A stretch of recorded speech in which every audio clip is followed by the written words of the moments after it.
Bonjour. Donc voilà quelques éléments qu'on va discuter ensemble on vous rappellera l'organisation du consortium, mais très succinctement. On reviendra sur quelques points clés sur l'année en cours 2025-2026. On se rappellera les priorités du programme et puis très vite on arrivera sur la candidature.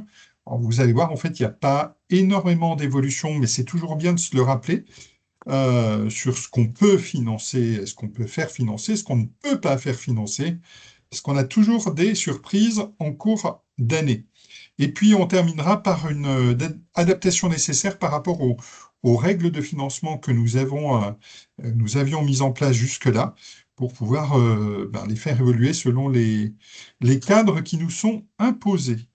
Voilà, et puis comme c'est mis tout en bas, n'hésitez pas à utiliser le fil de discussion, de conversation pour poser vos questions au fur et à mesure. Donc voilà, on va passer maintenant à l'organisation interne. Alors il y a quelques petits changements, mais assez peu en fait dans notre organisation. Donc on a remis ici par type de réseau entre le réseau MFR, le réseau de l'éducation nationale avec Kinga Tokesh et Sabine Lambert qui sont là pour vous accompagner, ainsi qu'Anthony Vincent. Et puis pour les MFR de la région Centre et de Polynésie, on a quand même deux MFR de Polynésie, donc ils ne sont pas là aujourd'hui. Voilà, donc ça sera Romaric Jacques. Et puis pour les CFA et les lycées agricoles, eh bien c'est Marine Mopat qui reprend votre accompagnement. Voilà, concernant l'organisation interne pour vous aider dans vos tâches quotidiennes. Alors, revenons rapidement sur l'organisation 2025-2026. Euh, Quelques points importants pour ceux qui sont déjà membres et qui sont membres actifs. On vous rappelle que ce que vous faites dans la plateforme Argo, c'est pas neutre. Parce que ensuite, les données sont remontées dans la plateforme européenne. Donc, quand, par exemple, dans certains endroits, il n'y a pas des noms d'établissements, mais des numéros d'établissements qui sont les numéros de SIRET ou autres, eh bien, ça pose des problèmes et ça peut même nous casser les exports que nous faisons sur la plateforme européenne. En tout cas, ça ne fait pas très sérieux. Donc, voilà, n'hésitez pas à être très attentif quand on parle de nom d'une structure. On met bien son nom légal, etc. On peut le dupliquer, il n'y a pas de problème. Et ça, c'est important. Autre chose importante pour éviter les doublons qui nous posent aussi beaucoup de problèmes en termes de gestion. Merci pour les micros.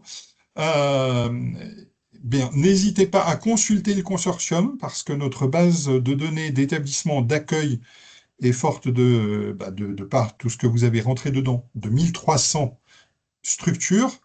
Donc, si vous faites des démarches dans tel ou tel pays, n'hésitez pas à nous consulter avant pour qu'on puisse potentiellement vous rapatrier le partenaire que vous avez démarché, qui peut exister déjà et qui peut être dans un autre établissement d'envoi du consortium. Donc voilà, ça permettra de pouvoir ne pas avoir ces doublons qui peuvent nous amener des situations un peu plus compliquées. Alors, où c'est qu'on en est sur la consommation? Là, je vous ai remis cette diapo. On a à notre disposition un budget de 3 300 000. Je m'étais dit en tout début d'année, oh, ben avec ça, on devrait être large. Ben, en fait, non, on n'est pas large, puisqu'on a dû aller au-delà de cette enveloppe. Donc, on a un dépassement budgétaire qui est aux alentours de 433 000 euros, donc ce qui nous a amené à réduire un petit peu le Ça y est, financement de base. on abandonne. Merci de couper vos micros quand vous rentrez en réunion. Et puis, donc voilà, avec un acompte qu'on a mis à 70% cette année dans les conventions. Alors tout ça va se régler, puisque évidemment, ça c'est ce qu'on estime en début d'année, mais il y a toujours quelques annulations en cours de projet sur l'ensemble des membres du consortium, donc ça c'est un point important. Et puis, on voulait vous dire que nous avons bénéficié pour cette année, pour ce projet, et à la demande de l'agence d'un cautionnement bancaire qui nous amène automatiquement à avoir quelques ajustements nécessaires en termes de trésorerie au niveau du consortium. Mais on en rediscutera tout à l'heure. Alors, on va se rappeler les déclinaisons du programme européen Erasmus, les priorités du programme. Sabine, je te laisse la parole. Oui, alors bonjour à tous. Donc les priorités n'ont pas changé. On a effectivement la première qui concerne l'inclusion et la diversité, c'est-à-dire que votre établissement doit sensibiliser et toucher un maximum de participants ayant moins d'opportunités. On verra les critères tout à l'heure. La deuxième priorité, c'est la transition numérique. La troisième, c'est la transition écologique. Donc, vous devez vous poser des questions sur ce que vous mettez en place dans votre établissement, alors, au sein de votre établissement et dans vos projets de mobilité pour répondre à cette priorité. Et enfin, la dernière, la participation à la vie démocratique, plus largement, le vivre ensemble, les valeurs communes, l'engagement civique et les valeurs européennes. Très bien, merci, merci Sabine. On se rappelle, donc ce sont des aspects importants sur notre programme. Un tout petit focus potentiellement sur les Erasmus Days de 2026. On commence à s'y projeter. Donc, contact est pris avec Micropolis. Ça sera, alors on va vérifier tout ça, ça devrait être le 15 octobre 2026. Donc, n'hésitez pas à le mettre dès tout de suite, presque dans vos agendas, pour que vous puissiez être nombreux à participer. Cette année, on a eu quand même 700 participants à cet événement. Donc, voilà, et on verra pour adapter un tout petit peu le format, parce qu'il est très soutenu le matin et beaucoup moins l'après-midi. Donc, on est en réflexion là-dessus.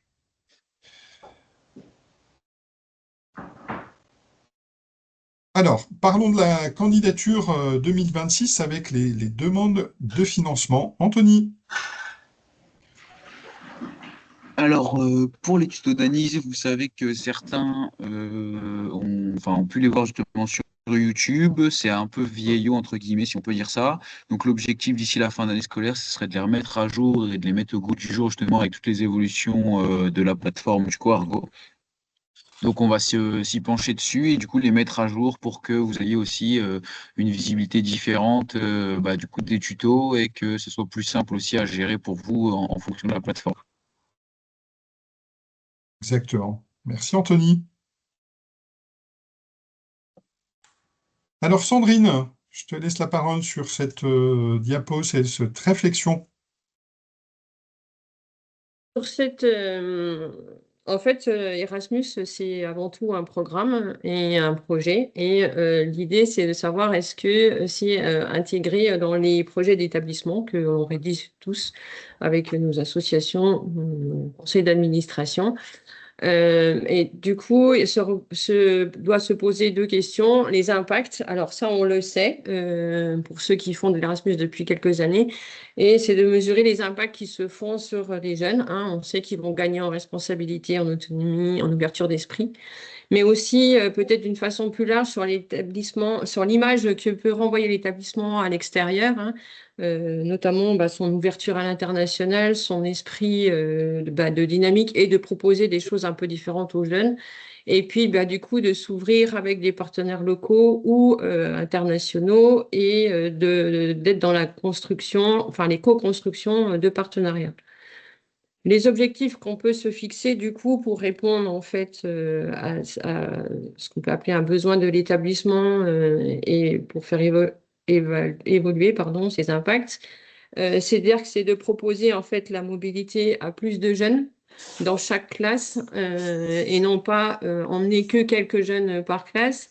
C'est aussi la proposer à plusieurs classes dans un même établissement de façon à ce que ça grandisse. Et puis surtout, et ça c'est des choses qu'on fait plutôt bien, l'autre objectif qu'on pourrait, c'est comment proposer de la mobilité à nos partenaires locaux. Et on pense en particulier quand on parle de ça, de nos maîtres de stage, de nos maîtres d'apprentissage, qui pourraient en fait bénéficier eux aussi de ces mobilités. Très bien, merci, merci Sandrine. Anthony, on te relaisse la parole sur les publics avec moins d'opportunités dans ce programme 2026. Alors, pour les PAMO, on a quelques évolutions. Donc, comme vous le savez, on en a parlé aussi en début d'année dans les réunions de rentrée. Donc, dès lors que l'établissement est dans zone FRR, ZRR, vos élèves seront pas mots. Donc ça, c'est une bonne chose du coup pour l'ensemble des établissements aussi qui sont en zone FRR. Et ce qu'il faut notifier aussi en plus, c'est que du coup, à partir du moment où un élève est boursier, maintenant, il est directement PAMO, ce qui change aussi d'avant, de l'année dernière, qui était lié aussi aux échelons des élèves. Voilà. Très bien. Merci Anthony. Donc, cette application-là, hein, qu'on a déjà sur le 2025. Donc, c'est le France Revitalisation Rurale, hein. Donc, c'est un zonage très spécifique, hein, vous trouverez les liens sur Argo également pour savoir si vous êtes dans ces zonages. Et chaque voilà, accompagnateur pourra aussi vous aider dans ce domaine. Alors, Kinga, les différents publics de nouveau pour cet appel à projet.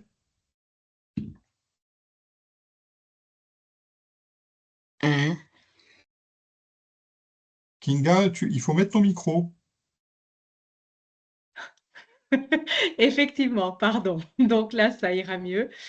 Donc, bonjour. Tout d'abord, on va commencer donc par les publics apprenants. Nous pouvons faire profiter de nos apprenants de ces mobilités qui sont en formation professionnelle, qu'il s'agisse d'élèves, d'apprentis ou de stagiaires, jusqu'au niveau 4, hein, donc jusqu'au bac pro, hein, également, on peut emmener des élèves en 4e et 3e qui sont en alternance. Donc, ils peuvent partir sur le consortium de l'enseignement et la formation professionnelle si leur mobilité est réalisée dans un organisme, bien entendu, de l'enseignement et de la formation professionnelle. Pour ce qui est des collèges et des lycées d'enseignement général, des classes d'enseignement général, les élèves partiront sur le consortium scolaire. Nous pouvons aussi faire profiter donc les personnels de ces mobilités-là, donc autant les personnels académiques, hein, les inspecteurs, etc., que les personnels de nos établissements qui peuvent être les enseignants, les proviseurs, voilà, les DDFPT, RBDE, gestionnaires, etc., les chefs d'établissement. Et comme tout à l'heure, ma collègue Sandrine vous a déjà évoqué, les maîtres de stage et d'apprentissage, ce serait quand même une chose qui est à développer dans notre consortium, et ce serait bien d'y penser que oui, nos maîtres de stage et d'apprentissage peuvent également partir à l'étranger en stage d'observation, par exemple. Donc, leur en parler et puis encourager aussi cette mobilité-là qui reste encore assez rare au sein de notre consortium. Voilà. Très bien, merci Kinga. Sabine, je te laisse sur l'ouverture à l'international. Alors, donc l'ouverture à l'international, donc d'une part, ce qui est très important à noter, c'est qu'elle ne concerne pas les mobilités entrantes, uniquement les mobilités sortantes. Pour les apprenants, les modalités sont similaires aux mobilités réalisées en Europe. Et pour les personnels, ce sont également les mêmes modalités, sauf pour suivre une formation. Le forfait financier pour le voyage est soutien individuel, donc après ça fonctionne sur le même principe avec des zones pays, des groupes pays. Et ce qui est important également, c'est que pas plus de 20% du projet doit être réalisé à l'international. Donc là, c'est à l'échelle du consortium, mais bien évidemment, c'est redéployé au niveau de chaque établissement. Erasmus a pour vocation à financer des projets de mobilité européens dans un premier temps, avec des pays programmes ou pays tiers associés au programme, mais l'international doit rester mineur par rapport au projet global. Très bien, merci Sabine. Alors, les activités apprenantes, on se rappelle des nombreux jours, Kinga? Oui, donc les activités apprenantes, vous les connaissez déjà. Nous avons 4 possibilités. Donc, on a les mobilités de courte durée. qui peuvent aller jusqu'à 89 jours et qui sont nos périodes de stage, hein, tout simplement, les PFMP. Nous pouvons également faire partir des jeunes en mobilité longue durée qui peut aller jusqu'à 1 an, donc l'on appelle Erasmus Pro. Et ceci est possible même si le jeune a déjà terminé sa formation jusqu'à 1 an après son diplôme. Ensuite, nous avons aussi le cas de figure des concours de compétences où on peut faire partir effectivement des élèves jusqu'à 10 jours de mobilité et enfin les mobilités de groupe qui peuvent aller jusqu'à de 2 à 30 jours. Et bien évidemment, pour toutes ces mobilités qui concernent les apprenants, il est possible d'ajouter des accompagnateurs et nous avions fixé la règle qui ne change pas cette année de un accompagnateur. OK. Donc, on a fixé un accompagnateur pour 6 apprenants et à partir de 7 apprenants, on peut être à 2 pour accompagner les groupes. Ensuite, on fait un petit rappel sur l'hybridation des mobilités puisque voilà, le numérique fait partie des 4 priorités hein, qui sont fixées par l'Europe. Hein. Ma collègue Sabine vous les a rappelées les 4. Et donc, voilà, on pense ici à préparer un petit peu en amont la mobilité en organisant des visios, voilà, faire rencontrer les groupes d'élèves lorsqu'il s'agit de mobilité de groupe, peut-être, voilà, l'élève avec le tuteur, etc. Mais n'oubliez pas aussi que ce point est important et tout à fait réalisable puisqu'on le fait quand même assez souvent, hein, des visios avant de physiquement se rendre donc à ces mobilités-là. Voilà. Très bien, merci, merci Sabine. Merci Kinga. Kinga, C'est Kinga, voilà. Merci. c'est On encore te à laisse moi continuer? ici. Ben voilà, très bien. Donc, les activités, on continue. Comme je vous l'ai dit, ce sont les stages, hein, les PFMP, les mobilités courte durée. Enfin, voilà, on peut les appeler de manière différente. Donc, qui s'effectue, donc c'est un séjour d'apprentissage qui s'effectue dans un pays de l'Union européenne ou bien à l'international, chez un prestataire d'EFP qui doit être partenaire de l'établissement d'envoi, qui peut s'effectuer, donc la plus souvent c'est le cas, dans une entreprise ou au sein d'une autre organisation active dans le domaine de l'enseignement et de la formation. C'est un séjour qui comporte bien évidemment un volet professionnel, donc l'élève va partir dans le but de perfectionner ses compétences dans la formation dans laquelle il est inscrit.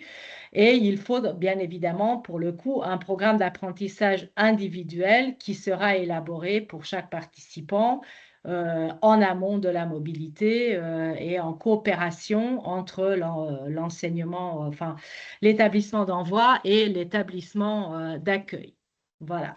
Et c'est une des activités les plus importantes qui, pour nous, dans notre consortium, qui doit rester au cœur de notre projet. Et voilà, on peut continuer. Très bien, merci Kinga. Sandrine, je te laisse pour la mobilité de groupe. Alors, une des possibilités qui est offerte par le programme Erasmus depuis en fait le programme 2024, donc c'était une nouveauté, ça a déjà été expérimenté par plusieurs établissements membres du consortium.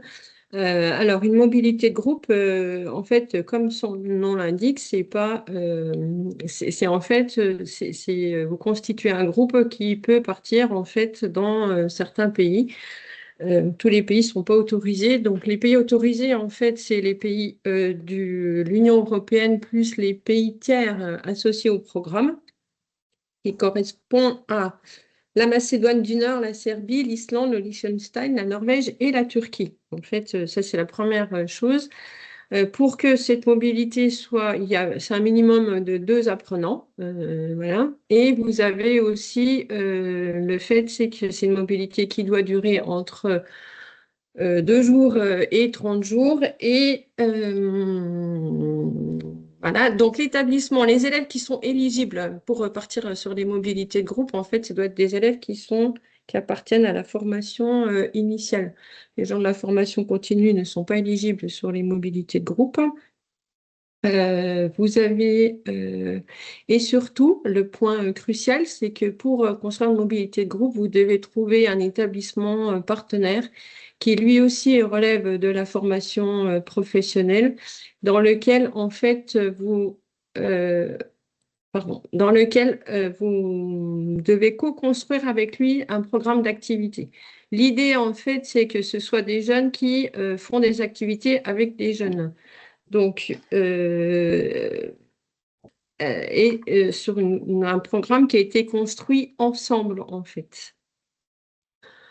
Je ne sais pas trop quoi dire d'autre. Ah si, il y a une autre obligation du programme Erasmus, c'est qu'il y a forcément des accompagnateurs. Là, ce n'est pas une option comme pour les mobilités de stage. Là, en fait, forcément, vous avez un groupe qui doit être encadré en permanence, et l'encadrement doit en fait participer aux activités pédagogiques avec les jeunes. Un des choix qui a été fait, comme le disait avant Kinga, c'est que la priorité, les activités de stage des apprenants doit rester en fait le cœur de notre projet Erasmus. Donc en fait, ça a été donné, ou a été déjà donné priorité aux classes de CAPA ou de CAP, aux classes de seconde et aussi aux classes de 4e, 3e, puisque en fait, c'est des publics qu'on s'est aperçu qui ne faisaient pas de mobilité individuelle de stage, donc qui étaient plutôt exclus en fait de nos projets Erasmus, d'où l'idée, c'est qu'on puisse leur permettre de partir en mobilité de groupe dans un premier temps, pour ensuite qu'ils aient l'envie ou moins de freins à partir en mobilité individuelle sur les classes de première et terminale. Très bien. Alors, je vois qu'il y a plusieurs réponses, on y reviendra sans problème à la fin de la visio. On essaiera de capitaliser tout ça. Alors, les activités du personnel.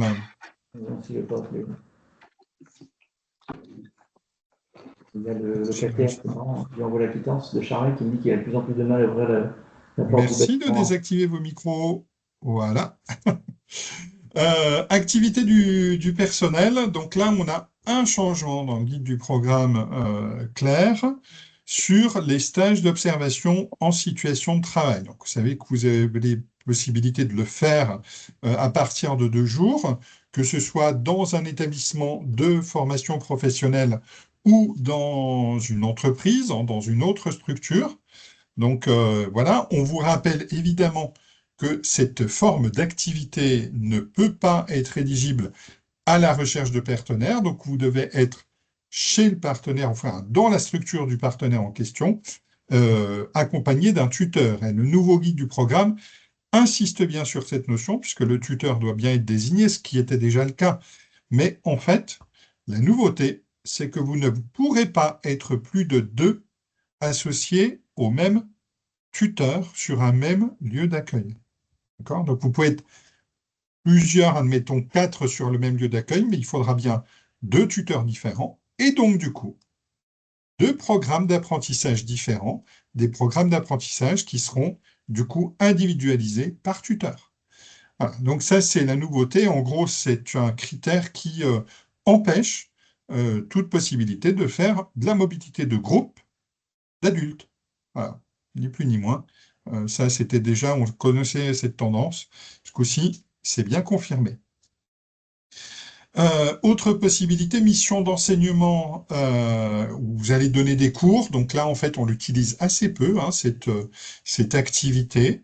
C'est possible sur l'international, donc ça peut être une opportunité et c'est possible jusqu'à 1 an. Donc, vous voyez que là, c'est aussi des activités qu'on utilise très très peu. Et puis, pour terminer, cours et formation. Donc, on a la même règle que dans le guide du programme 2025, c'est-à-dire que c'est maximum 3 personnes du même établissement sur le même cours et maximum 10 personnes du même consortium sur le même cours. Voilà. Donc, des critères sur lesquels nous devons être absolument attentifs. Sandrine, pour les visites préparatoires? Alors, les visites préparatoires, alors déjà, je pense qu'il faut rappeler peut-être ce que c'est qu'une visite préparatoire.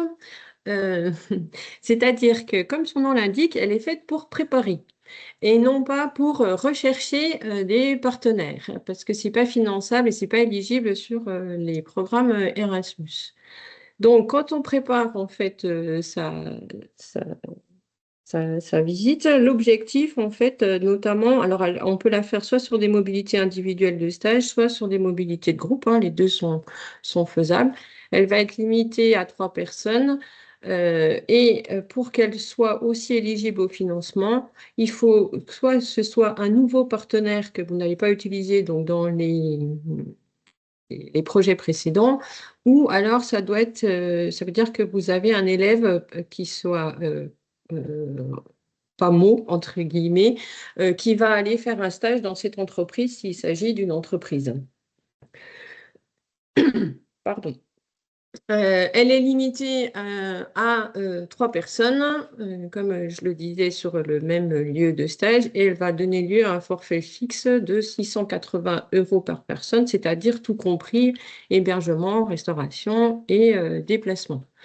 Donc, ce n'est pas une recherche de partenaire, il n'y a pas de durée précise et vous devez avoir des contacts en amont. C'est-à-dire que vous devez, l'entreprise dans laquelle vous allez effectuer votre visite préparatoire ou un établissement, s'il s'agit d'une mobilité de groupe, doit être connu avant.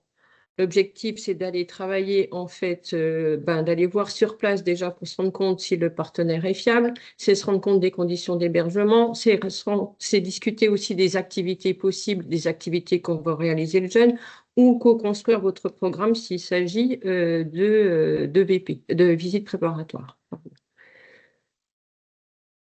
Alors, la petite astuce hein, qui, quand on ne sait pas trop, en fait, vous pouvez en fait éditer plusieurs documents de visite préparatoire, en fait, pour savoir laquelle au final vous allez déclarer quand vous serez sur place et au retour, en vous assurant bien qu'elle soit, c'est bien celle qui a accueilli un jeune ou une jeune, pardon, dans les mobilités qui ont suivi. Exactement, merci Sandrine. Donc ça, c'est des critères sur lesquels on est attentif au niveau du consortium. Sabine, pour les personnels de mobilité entrantes. Alors, donc Léa, il y a 2 possibilités. Accueil d'experts invités. Donc la durée, c'est de 2 à 60 jours. Et donc l'objectif, c'est vraiment d'accueillir au sein de votre établissement une personne qui va apporter une expertise sur la formation que vous dispensez et qui va vous permettre également d'apporter de nouvelles méthodes, soit des méthodes pédagogiques, soit d'apporter des nouvelles pratiques en matière aussi de gestion et d'organisation. Donc ça, c'est important, et c'est à dissocier de l'accueil d'un enseignant. Voilà. Alors, mobilité entrante, on le rappelle, hein, pas de possibilité à l'international. Et puis pour l'accueil des enseignants, il faut qu'il y ait, donc je pense qu'on le revoit ensuite, mais qu'il y ait absolument une activité d'enseignement de la part de la personne qui va venir en mobilité dans votre établissement.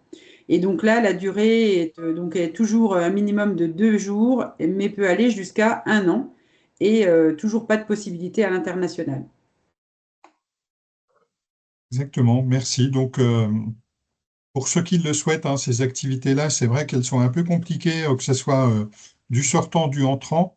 L'idéal, c'est de faire en fait des systèmes de partenariat, hein, c'est-à-dire que vous partez dans l'établissement et vous accueillez en même temps, ce qui des fois débloque des situations si on souhaite les organiser en termes de cours, hein. Voilà. Je vous ai dit une bêtise, en fait.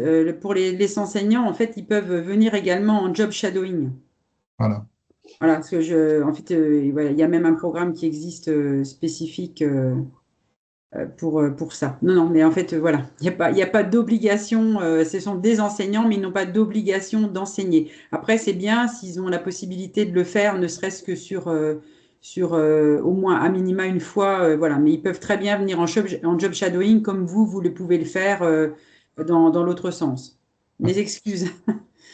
Et puis, sur les mobilités d'invités experts, ce que l'on sent clairement au niveau d'Erasmus, c'est la volonté d'aller exactement vers les mêmes critères que le job shadowing. C'est-à-dire, en gros, ce qu'on a là, 2 personnes maxi par Mm. tuteur. Donc, il y a bien une question de transmission, que ces experts apportent une plus-value euh, au groupe qu'ils ont en face, aux établissements, aux membres du conseil d'administration, aux équipes, etc. Donc D'ailleurs, ça, il y ils a vraiment sont... la notion de, Jean-Yves, pour rebondir par rapport à ça, depuis le départ, c'est quand même la notion de mobilité individuelle. Oui, Et oui, voilà, quand à partir du moment où il y a plus de 2 personnes, c'est bon, alors deux, ça fait un binôme, mais après, c'est plutôt une mobilité de groupe et ça n'existe pas. Les mobilités de groupe, ça n'existe pas pour les adultes. Voilà. exactement. Très bien. Merci hein, de tout cela. Alors, parlons un petit peu d'argent, au-delà de tous les projets, parce qu'on a parlé des projets, mais Anthony. Alors, pour les soutiens de voyage, comme vous le voyez à l'écran, en fait, on reste sur les mêmes taux fixés par l'agence, comme cette année, en fait. Et donc, on ne change rien sur cet aspect-là en termes de taux, donc que ce soit éco-responsable ou non, ça change pas et on reste toujours sur les mêmes principes. Donc, tout ce qui est voyage vert reste avec le train, le bus et le covoiturage. Et sinon, forcément, tout le reste est donc non voyageur. Merci. Et sur les Et soutiens du, individuels? et du coup, sur les soutiens individuels, donc les catégories ou du moins les groupes ne changent pas. Donc en fait, on reste toujours sur les mêmes taux de financement en journalier, que ce soit pour les apprenants ou pour les personnels. Donc ça ne bouge pas. Donc vous pouvez aussi vous baser sur ce qu'on a, ce que vous avez déjà en tête de l'année dernière. Voilà. Très bien. Merci Anthony. Merci. Sandrine, soutien aux organismes intermédiaires, sujet délicat. Sujet délicat, alors organismes intermédiaires, comme on les appelle, ou organismes de soutien, en fait, vous allez trouver les deux choses. Alors, il y a deux aspects. La première, c'est que on a des règles qui ont été établies dans notre consortium pour l'ensemble des membres et que vous avez retrouvées en fait dans la charte d'engagement que vous avez signée. C'est-à-dire qu'on laisse la possibilité aux nouveaux membres d'utiliser en fait des organismes intermédiaires pour le placement d'entreprise durant les 2 premières années. Ceci afin de faciliter en fait votre intégration et c'est pas facile quand on débute, d'où cette possibilité-là où pendant les 2 années vous allez pouvoir en fait vous acculturer au programme et à tout ce qu'il faut.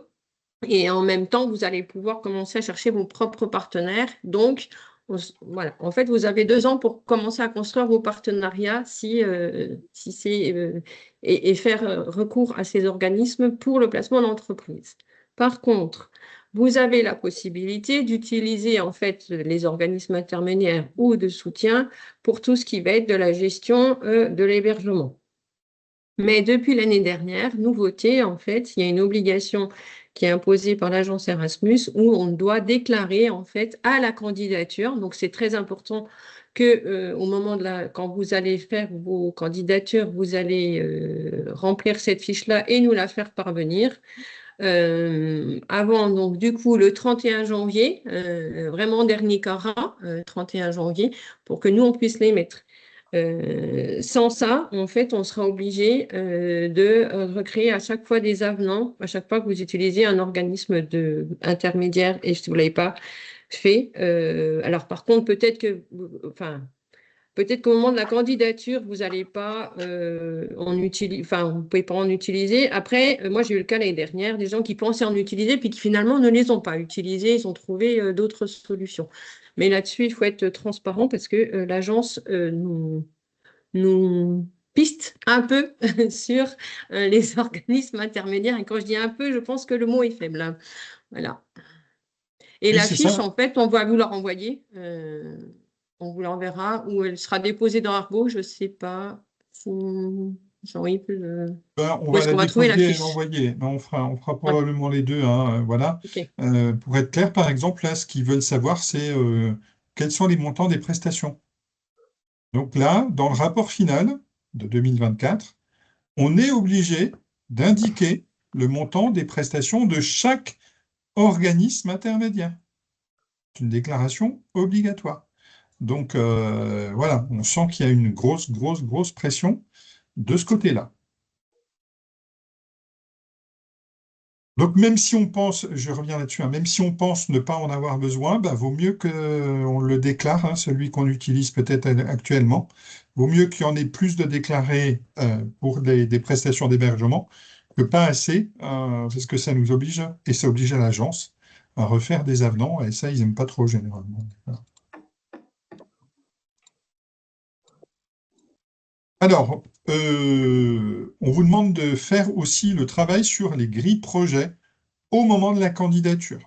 Donc là, ça va vous demander un petit travail sur les nouvelles grilles projets de 2026-2027 dans Argo. Alors, on sait bien qu'il y a une fonction qui s'appelle copier-coller.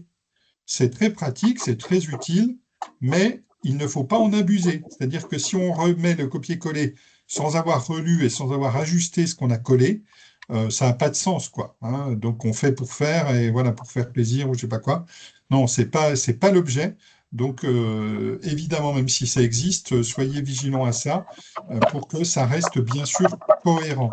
Et ensuite, on vous indique que les conventions annuelles de fonctionnement, on n'a pas été très, très, très méchant cette année. C'est pas une histoire de méchanceté, c'est une histoire de clarification. En tout cas, parfois, on a édité des conventions annuelles alors que les grilles projets n'étaient pas complétées. L'année prochaine, on sera très vigilant là-dessus. C'est un point sur lequel on souhaite que voilà, le côté qualitatif soit mis en avant.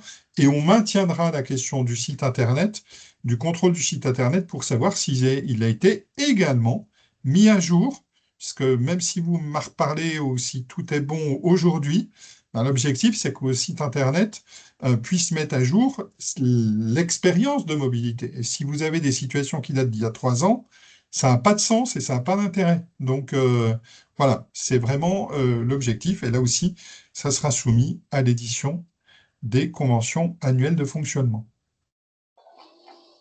Sabine, sur le plan de travail, où tu voulais Alors, rajouter? avant de démarrer, en fait, il y a une question posée sur la date. La grille, en fait, projet doit être renseignée au moment où vous renseignez vos demandes de flux, ou même avant, hein, puisqu'il y a une partie, donc très important aussi, vous avez une partie, la grille transversale, qui parle des 4 priorités du programme, entre autres, et de vos objectifs pour tout l'établissement. Et ensuite, vous devez ajouter les activités de mobilité pour lesquelles vous allez faire des demandes de flux. Il y a un petit bouton en bas d'Argo avec plus. Et pour chaque activité, on imagine apprenants courte durée, donc des mobilités de PFMP pour les apprenants. Vous devez également renseigner cette grille projet prévisionnelle pour donc 26-27. Et si vous faites des mobilités de personnel, idem, vous ajoutez l'activité période d'observation en situation de travail si c'est le cas, si c'est du job shadowing, et vous indiquez là aussi vos prévisions par rapport aux les objectifs que vous vous fixez. Et quand vous renseignerez la partie réalisation, quand votre projet sera terminé, là, vous pourrez faire ainsi un point sur les écarts constatés entre ce que vous aviez prévu et ce que vous avez réalisé. Donc, comme le disait Jean-Yves, c'est vraiment, vous vous fixez des objectifs, vous voyez comment vous faites pour les atteindre et vous nous spécifiez ce que vous avez réussi à atteindre, soit en totalité, soit partiellement ou pas du tout, et qu'est-ce que vous allez mettre en œuvre pour les atteindre dans les projets futurs. Alors, en termes de plan de travail, donc j'ai pris le calendrier sous les yeux pour apporter en plus la clarté sur le jour. Le timing est très serré du fait que les vacances scolaires sont très tôt cette année, hein, parce qu'on fait partie de la première période. Donc, on va vous demander de faire vos demandes de flux de mobilité sur la plateforme Argo au plus tard le 16 janvier. Donc, n'attendez pas le 16 janvier pour le faire.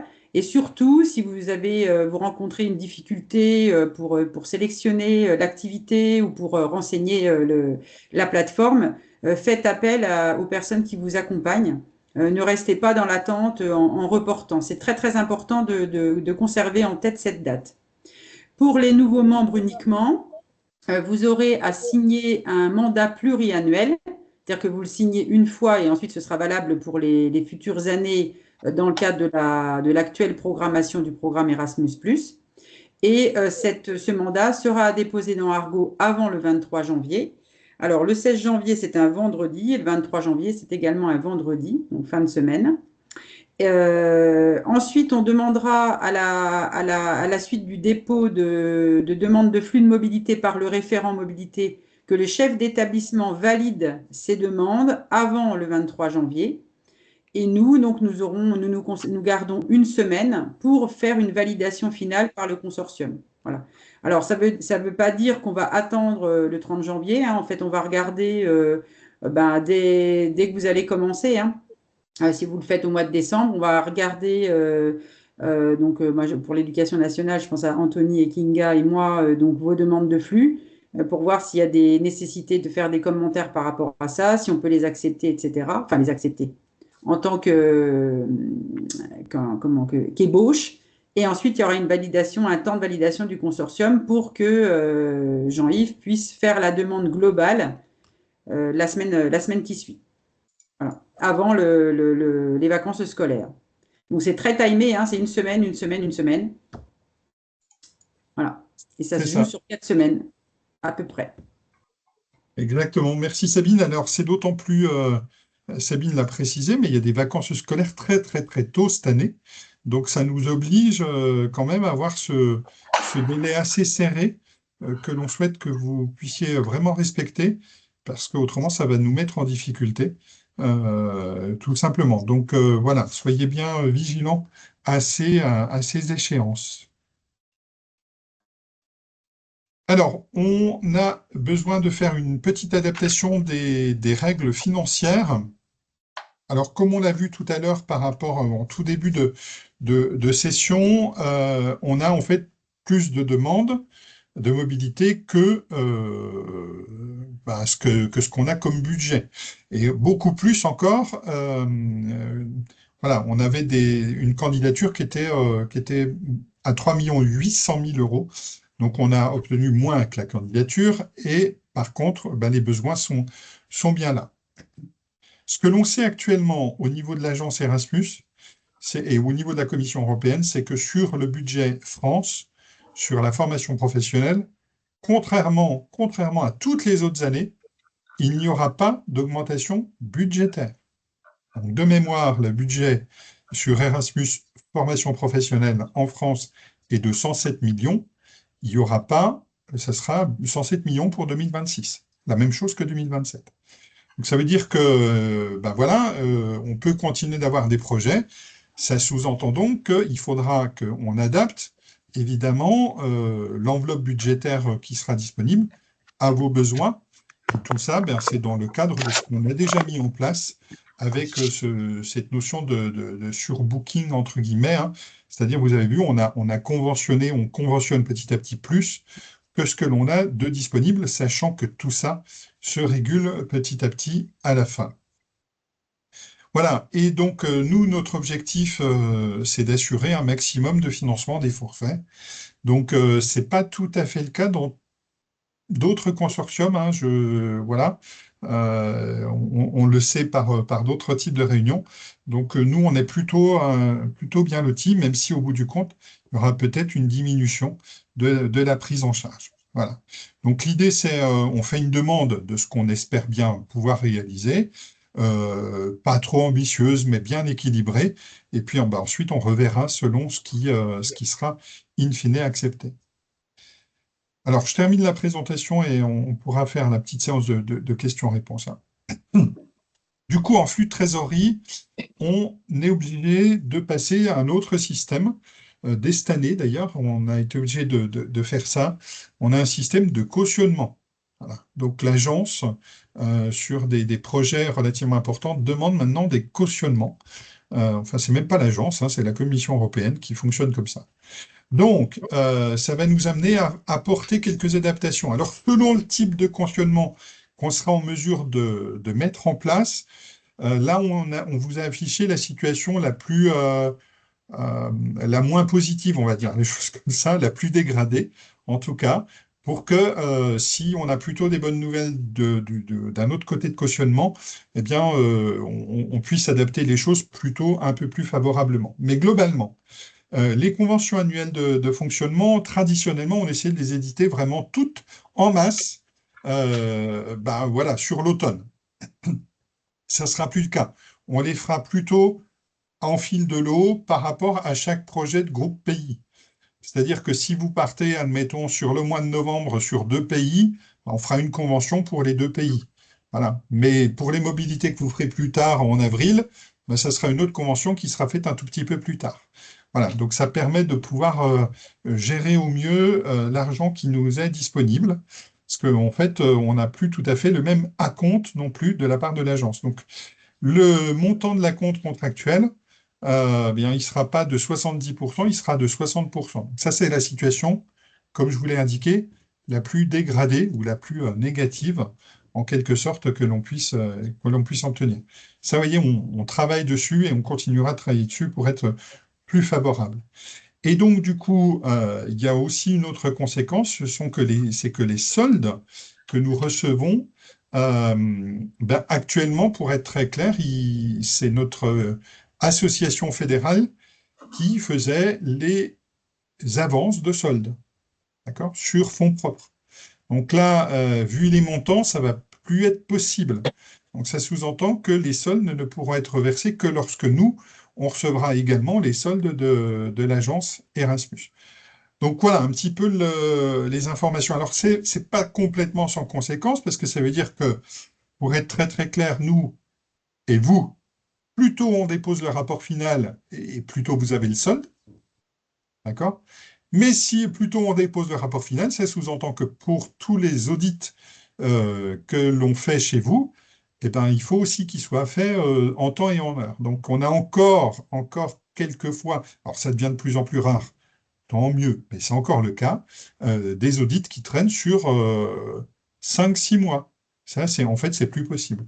Donc on remettra vraiment, on essaiera de mettre en place vraiment cette procédure qu'on vous a déjà parlé avec les audits pour être sur un délai un peu plus serré. L'objectif, pour être clair, hein, c'est que toutes les mobilités de l'année scolaire, les documents soient déposés avant les vacances d'été.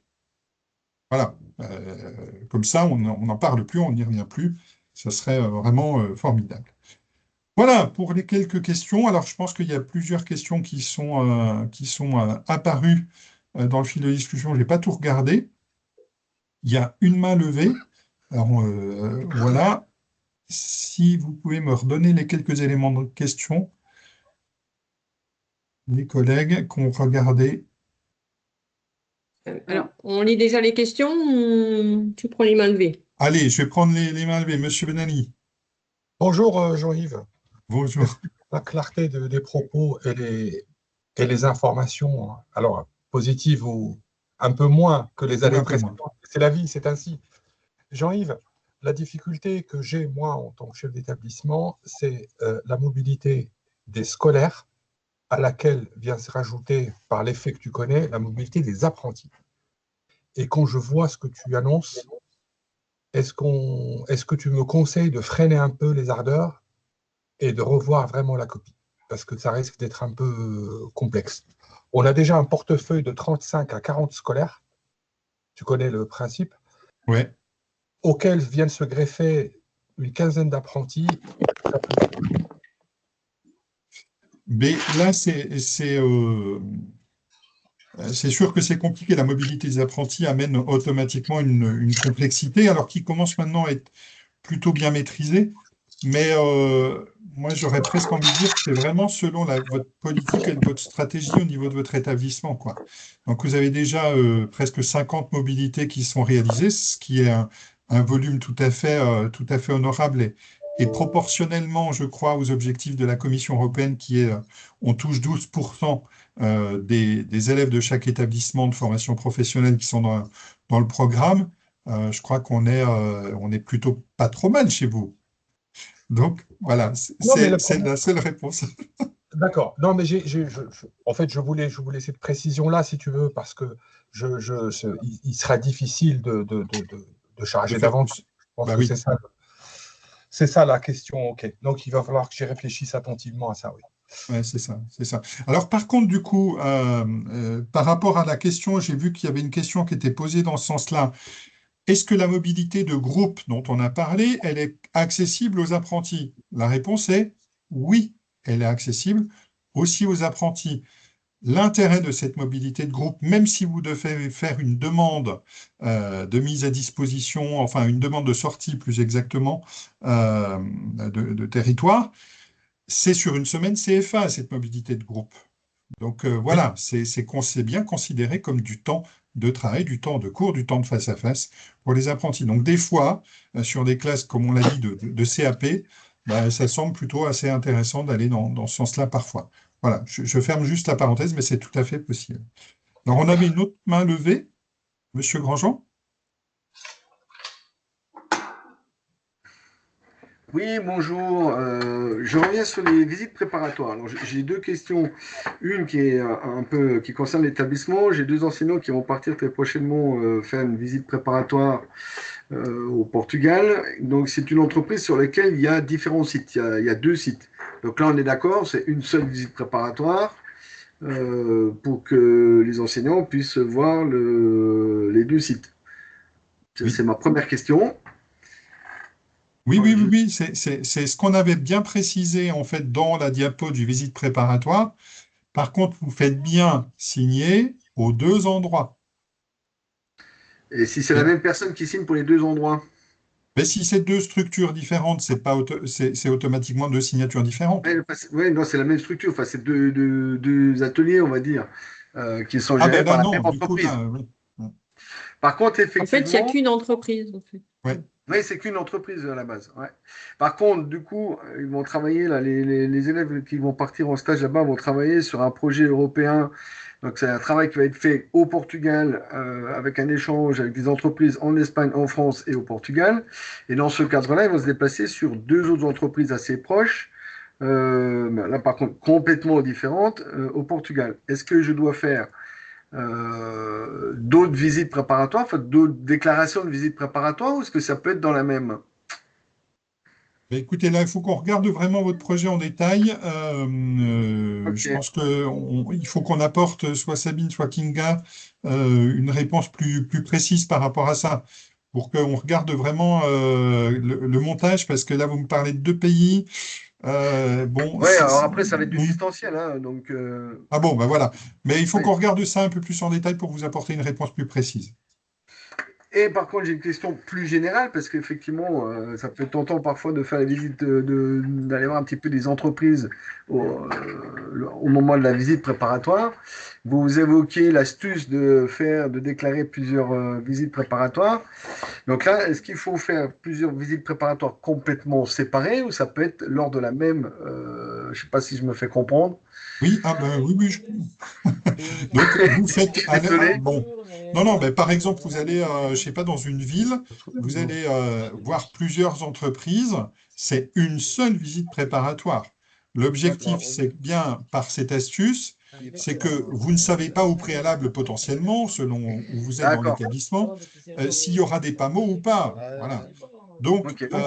l'objectif, c'est on a autant de structures qu'on visite, autant de documents qu'on fait signer, et à la fin, pour couvrir, entre guillemets, on trouve la bonne structure qui correspond aux bons critères.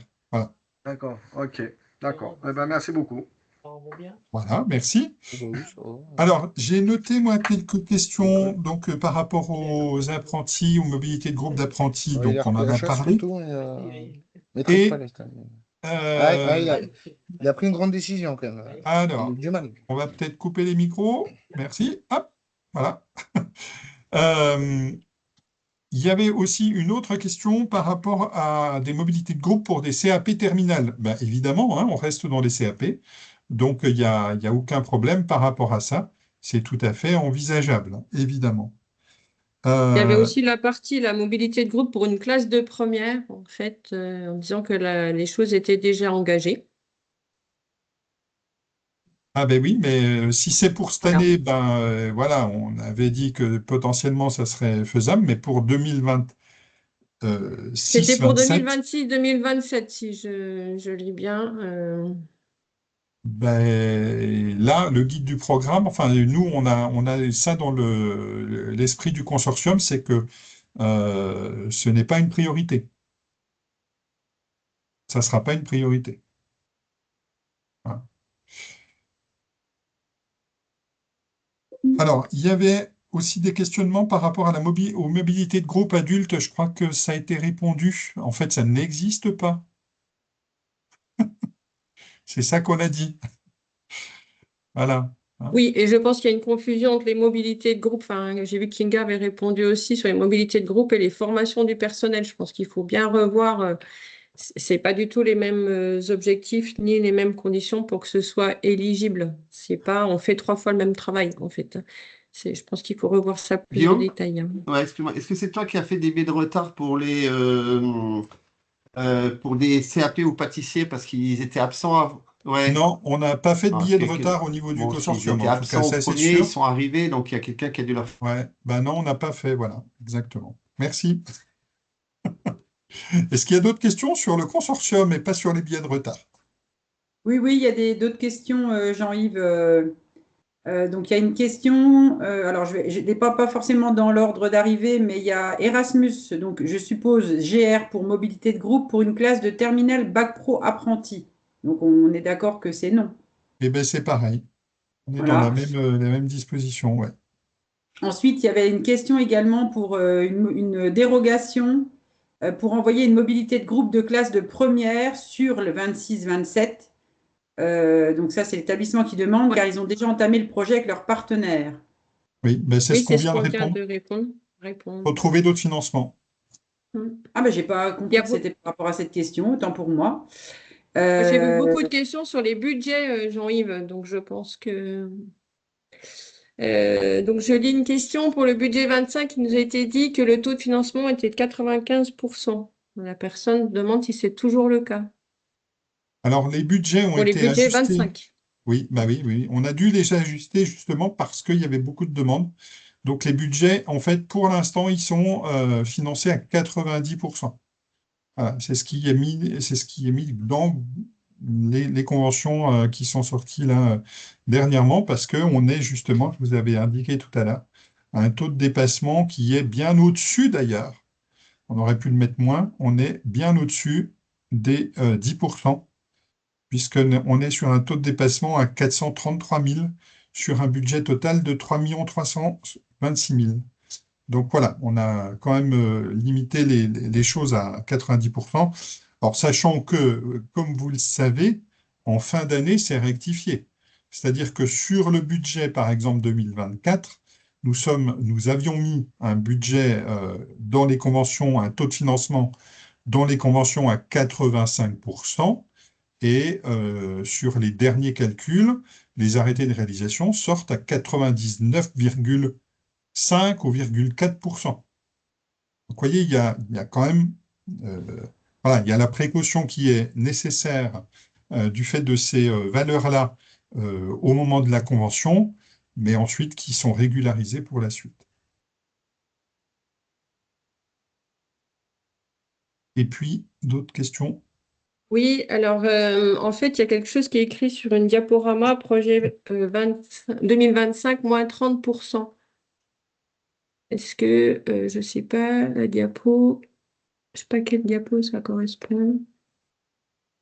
C'est moi, Sandrine, c'est Bertrand. Oui, C'est je parce que- sais, c'est Bertrand qui a posé Ouais, cette voilà, il y a un moment donné, j'ai question-là. vu parce passer dans les financements, c'est écrit projet par rapport au projet 25 moins 30%, c'était sur l'adaptation des règles financières. Ah oui, Ça veut dire quoi? Voilà. Voilà, elle est là. Mais ça veut dire que par rapport à ce qu'on a demandé, on a obtenu 30% de moins, hein, par rapport à la candidature. Donc là, on est en train de faire une candidature, ben, on a obtenu 30% de moins l'année dernière sur ce qu'on avait demandé. Voilà. Oui, mais alors, quelle relation entre les taux? Parce qu'il y a une diapo suivante où on parle qu'on a les mêmes taux de prise en charge, donc on n'aura pas les mêmes taux de prise en charge. Ah ben du coup, ça veut dire que souvent les projets, ils sont revus légèrement à la baisse dans les établissements. Entre ce qu'on imagine là en février, en janvier, et ce qu'on imagine en début septembre, octobre, il y a souvent des projets qui sont revus un petit peu à la baisse. Parce qu'un peu moins de financement, parce qu'un peu moins de disponibilité, etc. Donc c'est ces ajustements-là que nous permettent le consortium. D'accord. J'ai une remarque de M. Perros, ou Mme Perros, pardon, qui dit, alors la conséquence, c'est que l'établissement doit avancer des fonds. Oui, tout à fait, exactement. Oui, oui, oui, oui. Donc il y a bien potentiellement 40% de financement à avancer en termes de trésorerie. Oui, oui, tout à fait. C'est bien ça. Aussi une question, pardon, je ne sais pas si tu as terminé, Jean-Yves, mais je vois qu'on nous demande quand est-ce que seront réglés les soldes 24-25 et la compte 25-26.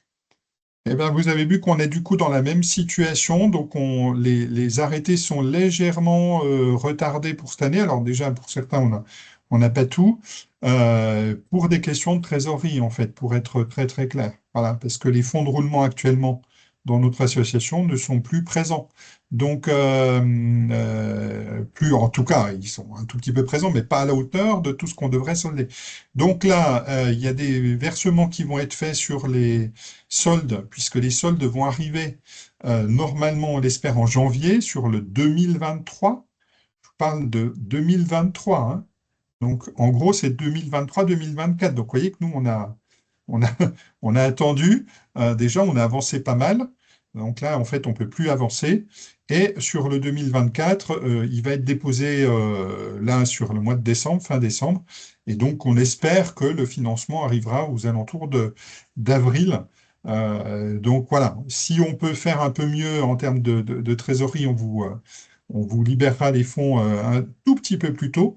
Mais voilà, on sent que les choses se tendent un petit peu par rapport à toutes ces tensions budgétaires. Et ce n'est pas sans impact pour vous ni pour nous. Voilà. Mais je préférais qu'on soit très clair aussi pour la candidature, hein, pour que vous puissiez aussi avoir ces éléments-là budgétaires également en termes de pilotage pour la prochaine année scolaire, hein. C'est pas neutre. Voilà. Et comme je vous l'ai dit, c'est la situation la plus dégradée, en quelque sorte, qu'on vous annonce.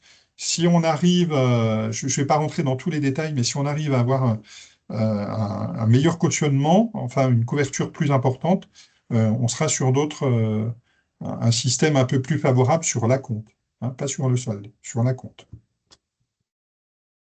Voilà, on avait dit à peu près 1 heure, je crois qu'on a maintenu 1 heure, mais est-ce qu'il y a d'autres questions oui, auxquelles on n'a juste pas sur les répondu? mobilités. Les mobilités de groupe, je reviens, c'est bien 2 jours minimum sur place, plus les 2 jours de voyage. Je l'ai vu passer plusieurs fois dans la minimum conversation. 2 élèves. Et minimum 2 élèves, exactement, quoi. Voilà. Et le forfait pour les VP, oui, c'est bien 6. Tu as coupé ton micro, Sandrine. Oui. Ah, j'ai coupé trop vite. Je disais, pour les visites préparatoires, c'est bien 680 €. Et il y a une question sur les éléments financiers. Je pense que je reconstituerai une diapo sur les différents flux pour que ça soit plus clarifié. Voilà, mais à part du diaporama là, hein, pour que ça permette d'être suffisamment explicite pour tout le monde et pour les secrétaires généraux, les comptables, les directeurs, proviseurs et les référents, hein. On essaiera de reconstituer un truc. Ça veut dire, Jean-Yves, que tu nous envoies pas la planche telle qu'elle est de l'immédiat. Oui, oui, oui, celle-là, vous allez la retrouver dans Argo dans l'après-midi. Ah, ok, d'accord. Donc, Hein, toutes ces diapos-là. L'autre, il faut que je passe un petit coup d'énergie dessus. Voilà. N'hésitez pas si vous avez encore des questions sans réponse suite à cette visio, puisque je vois il est midi, on avait dit à peu près 1 heure, de les reposer soit à Sandrine, soit à Kinga, soit à Sabine, soit à Anthony, Romaric ou même moi, Romaric ou Marine. Voilà, on est là pour vous accompagner vraiment au mieux et c'est vraiment l'intérêt aussi du consortium et quand on regarde aussi les retours d'enquête, c'est vraiment ce qui ressort. Donc bravo, c'est ce que l'agence nous a dit aussi en termes d'intérêt. Clairement, c'est qu'ils souhaitent continuer de favoriser les consortiums. Donc c'est aussi pour ça qu'on a eu une enveloppe quand même assez conséquente l'année dernière par rapport à d'autres établissements monobénéficiaires. Donc ça, c'est plutôt les points très positifs. Et puis on continue de se battre collectivement pour développer la mobilité. Voilà, et en faire des projets. Sabine, Oui, il y a une question que je ne comprends pas, donc je vais la lire, de Stéphane Quentin. Quelle est la case qu'il faut cocher pour le financement d'une mobilité de groupe afin que l'établissement puisse prendre en charge les frais d'hébergement et de transport? alors pour moi, c'est pas une case, c'est une activité. L'activité de groupe, c'est une activité spécifique. Donc, quand vous faites vos demandes, vous avez activité de mobilité de groupe. Donc, c'est celle-là qu'il faut choisir et puis après, vous aurez les éléments. Mais Et là, là, en fait, n'hésitez il y a une pas. question de prise en charge, Jean-Yves. Je pense Ah qu'en ben, fait, normalement, tout est pris en charge. Nous, notre système, c'est juste que on va dire, c'est pas 100%, c'est un peu en dessous. Voilà. Donc, au moment des candidatures, pardon, au moment des conventionnements. mais il n'y a rien dans Argo, il n'y aura Non, pas de non, distinction. S'il y a une prise en charge établissement, ça n'est pas visible directement au moment de la demande de flux ou au moment de la non, validation des flux. Voilà. non, non, non, non. Vous considérez bien que c'est un budget global et que la subvention Erasmus est un cofinancement important, mais elle reste un cofinancement, hein. Voilà. Donc, peut-être il faut des financements différents derrière. Voilà. Eh bien, écoutez, on reste à votre disposition. Merci beaucoup.